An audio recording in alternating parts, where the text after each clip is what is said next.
Hey, what's going on guys? I'm Brett Madigan and welcome back to my channel.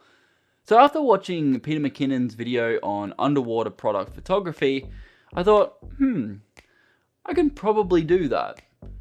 So I gave it a shot. So here's what you'll need. You'll need a fish tank or some kind of transparent water contraption, some black card, pegs to hold the card to the fish tank out of sight, and a tripod. It's not really necessary to have a tripod, but it makes it easier because it's in a constant position. You can set your focus, so just makes it a hell of a lot easier. Originally, I thought that I was going to use my Canon 5D Mark II, but the continuous shutter on that thing is way too slow. So you'll want to make sure that you have something that's very quick. So in this case, I used my Canon M100. But yeah, let's try it, shall we? I'll be honest, I was trying to record this whilst beating the light because there's this massive tree in my backyard. But I managed. To stop the camera breaking the glass when falling, I put some sand and rocks at the bottom. So keep that in mind. First, you'll want to place an object in the water and set your camera to manual focus. And whilst you're at it, you'll probably want to wipe away all the bubbles left on the glass. Make sure your camera is set to continuous shoot and take the shot.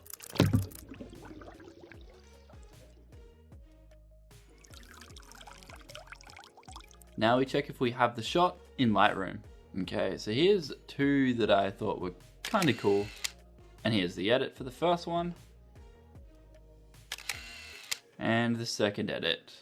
Let me know what you guys think in the comments below. Now, originally I tried this under a veranda, which I found was easier because doing it out in the sun, you gotta be mindful of like the shadows being cast from the fish tank to the back wall. So that's definitely something to consider. But if I was going to do it again, I'd probably do it underneath my veranda, which it made it easier the first time. There was no shadows being cast, so lessons learned, but it still worked out quite well, I think. Here's the photos.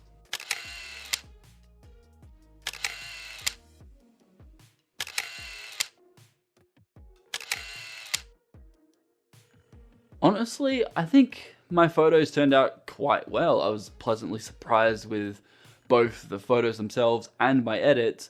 So just proves that anyone can really do it. But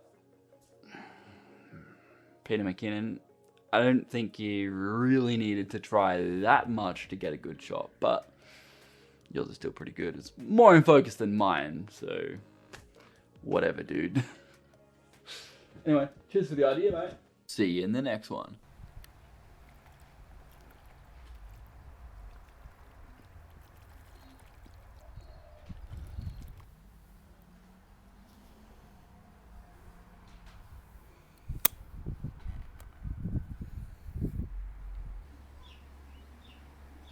So for anyone wondering how I got the background to be so dark or black, here's a little speed tutorial thing of me doing it previously. Hope you enjoy.